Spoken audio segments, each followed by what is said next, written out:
Hello students, today we will see the next part of the lesson is 2.2 the souvenir. So see the next last paragraph. A jam-packed 3 days program awaited the children on the moon. 3 दिवसाचा जो ट्रिपचा plan होता तो fully pack होता त्यांचा. According to the earth calculations on the moon there were 15 days of daylight and 15 days of night time. अर्थचं जे calculation आहे म्हणजे पृथ्वीच्या कॅल्क्युलेशननुसार 15 दिवस चंद्रावरती दिवस असतो आणि 15 दिवस रात्र असते. The 3 days of the trip were going to be a part of the night time on the moon. आणि हे जे 3 दिवसाची ट्रिप होती ही नाईट टाईममध्ये गेले होते ते. One of the most important programs of the first day watch sky watch. पहिल्या दिवशी त्यांना काय प्रोग्राम होता तर स्काय वॉचचा प्रोग्राम होता. On the earth, it was usually foggy and the stars were seen rarely and only very faintly. आपण पृथ्वीवरती जेव्हा आकाश बघतो तेव्हा कसं दिसतं, फॉगी म्हणजे ढगाळ दिसतं किंवा स्टार्स जे आहेत एवढे खूप कमी स्टार्स दिसतात, एवढे जास्त स्टार दिसत नाही. There was no atmosphere on the moon. पण चंद्रावरती असं कुठल्याही प्रकारचं वातावरण नव्हतं, त्या ठिकाणी ढग नव्हते. On the dark background of the moon sky the stars shown डॅझलिंग bright. आणि चंद्रावरनं मोकळं आकाश असल्यामुळे इतके सारे स्टार्स दिसत होते की खूप गच्च भरलेलं होतं. The most attractive view was that of the disc of the earth. आणि चंद्रावरनं सगळ्यात अट्रॅक्टिव्ह गोष्ट दिसत होती ती होती म्हणजे पृथ्वीच्या ज्या काही कडा होत्या त्या सगळ्या एकदम छान दिसत होत्या. In the moon sky the earth look 13 times bigger than the moon in the earth sky. चंद्रावरनं पृथ्वी ही म्हणजे चंद्रावरनं आकाश जे आहे हे किती मोठं दिसत होतं, 13 वेळा म्हणजे 13 times बिगर दिसत होतं than the moon in the earth sky. पण हे जे आहे जमिनीवरनं जेवढं दिसतं त्याच्यापेक्षा हे जास्त मोठं आकाश हे चंद्रावरनं दिसत होतं. This beautiful enchanting view made Sayali and her friend ecstatic. म्हणजे या सगळ्या गोष्टी पाहिल्यानंतर सायलीला आणि तिच्या मैत्रिणी खूप हॅपी झाल्या. Ecstatic means extremely happy. They fell asleep feeling happy, excited and comfortable at the same time. आणि त्यावेळेस त्यांना खूप आनंद झाला होता, एक्सायटेड होते ते and comfortable also. The second day attraction was the circus on the moon. आणि दुसऱ्या दिवशीचं प्लॅनिंग काय होता तर सर्कस होते. One unique feature of the circus was the seating arrangement. आणि सगळ्यात अनोखी गोष्ट तिथं अशी होती की तिथली सिटिंग अरेंजमेंट जी होती ती खूप वेगळी होती, युनिक होती. The spectators were made to sit in the tent and the circus was going on outside.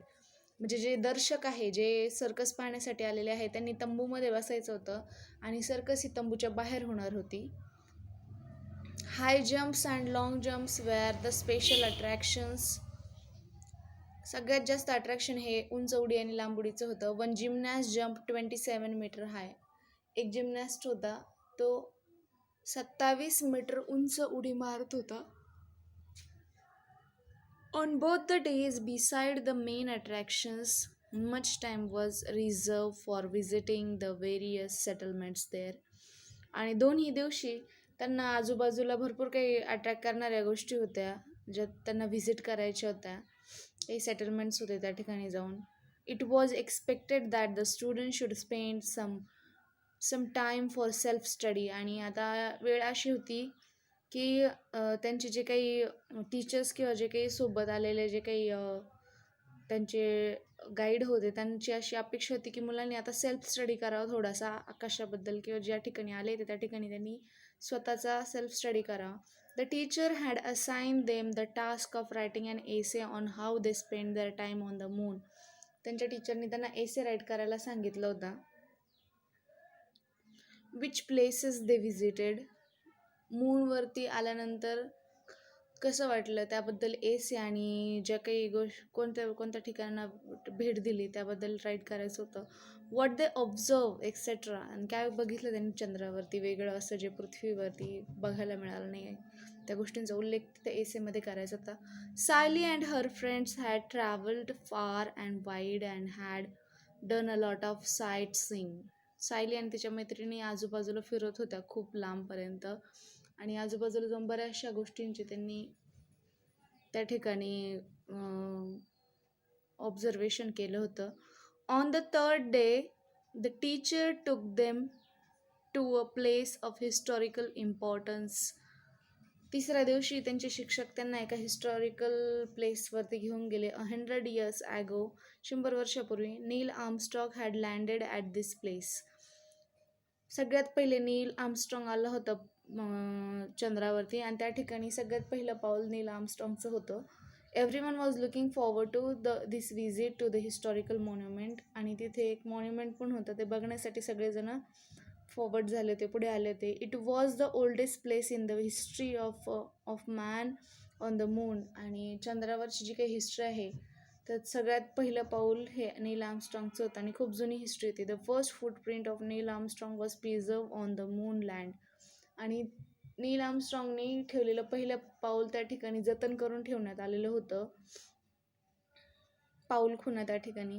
Beside the footprint was a grand statue of Armstrong. आणि त्याच्याजवळच नील आर्मस्ट्रॉंगचा स्टॅच्यू हा बनवण्यात आलेला होता.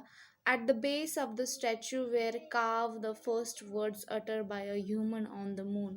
आणि सर्वात पहिल्या माणसाने चंद्रावरती गेल्यानंतर जे शब्द उच्चारले होते त्या ठिकाणी ते कोरून ठेवण्यात आले होते. ते शब्द असे होते: one small step for a man, one giant leap of Mankind.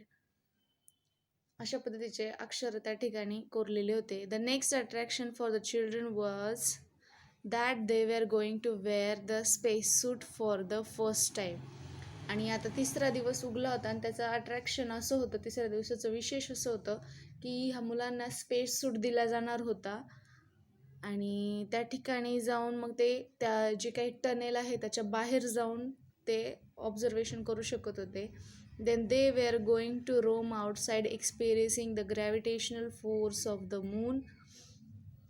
मग आपल्याला बाहेर म्हणजे त्या टनेलचे जे काय आहे त्या टनेलच्या बाहेर जाऊन त्यांच्या लक्षात येणार होतं की कशा पद्धतीची ग्रॅव्हिटेशनल फोर्स आहे या ठिकाणी चंद्रावरती.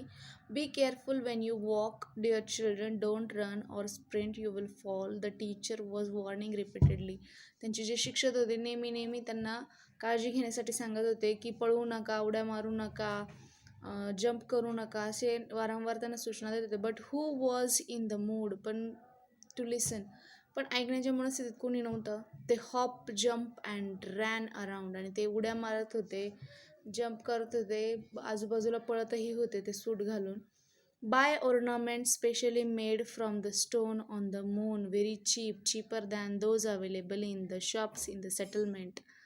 तिथे दुसरा कोणतरी एक व्यक्ती ओरडत होता की खरेदी करा, ऑर्नामेंट्स म्हणजे जे काही दागिने आहेत ते खरेदी करा, खूप कमी पैशामध्ये आहे, खूप स्वस्त आहे, आणि जे सेटलमेंट्सच्या शॉपमध्ये जे आहे त्याच्यापेक्षाही स्वस्त आहे, या ठिकाणी खरेदी करा, चीपर अँड बेटर, चांगले आहे आणि कमी किमतीत आहे, असं ओरडत होतं. At last have a look, कमीत कमी पहा तरी. The road side shopkeeper scream at the top of their voice. आणि खूप जोरजोराने ते ओरडून सांगत होते की एकदा बघून तर पहा, चांगले वाटले तर घ्या. बाय सिस्टर बाय, ते बोलतो की ये ताई, ये ना, खरेदी कर ना. I am selling these earrings really cheap. आणि तो बोलतो की हे जे इयरिंग्स आहे म्हणजे कानातले जे आहे हे मी खूप कमी किमतीत म्हणजे खूप स्वस्तात विकतोय. Saying this he approach Sayali and display the sets of shining stones earring. आणि त्याने सायलीला अप्रोच केलं म्हणजे आकर्षित केलं, आणि बोलला की सायली तू हे घे, कारण खूपच स्वस्त आहे. आणि मग ते शायनिंग स्टोनचे जे होते म्हणजे चमकणाऱ्या खड्यांचे कानातले होते, चमकणारे जे खडे असतात, दगडी खडे, त्या खड्यांचे ते कानातले होते. Sayali suddenly remember her mother. आणि मग लगेच तिला तिच्या आईची आठवण आली. Tomorrow they were to start on their return journey. आणि उद्या ते त्यांची रिटर्न जर्नी स्टार्ट करणार होते मूनवरून अर्थवर येण्यासाठी. Tomorrow they wear start. She had completely forgotten her mother in the last 3 days. She felt terribly guilty. आणि मागच्या 3 दिवसापासून तिला तिच्या आईची आठवण देखील आली नव्हती. ती विसरून गेली होती. त्यामुळे तिला आता खूप गिल्टी वाटायला लागलं होतं, म्हणजे खूप वाईट वाटायला लागलं होतं की मला माझ्या मम्मीची आठवण देखील आली नाही. Buy these sister, don't think much, cheaper and better, take it.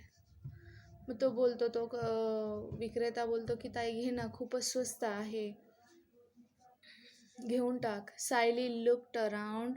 The other children had proceeded ahead. आणि सायली मग आजूबाजूला बघते तर तिचे सगळे मित्रमैत्रिणी पुढे निघून गेलेले असतात आणि ती एकटीच मागे राहिलेली असते. Come on, give me those red earrings quick. मग सायली बोलते की ते लाल कलरचे जे स्टोनचे, जे शायनी स्टोनचे इयरिंग्स आहे ते मला दे. Sayali pointed at them and ask what's the price. आणि विचारलं की काय किंमत आहे त्या इयरिंग्सची. Only 1000 rupees, reply the salesman. आणि सेल्समॅन बोलला की फक्त 1000 रुपये. Sayali immediately paid the amount. आणि लगेच तिने ते पैसे दिले त्याच्याकडे. Took the earrings and ran to catch up with her friends. आणि जोरात पळाली तिच्या तिच्या मित्रांना भेटण्यासाठी जोरात पळाली ती. On returning home Sayali told her mother very enthusiastically. आणि जेव्हा ती घरी आली तेव्हा तिने आईला खूप प्रेमाने आणि सांगितलं, mummy look what I have brought for you. आणि ती बोलते की आई बघ मी तुझ्यासाठी काय आणलं. Her mother picked up the earrings. She exclaim.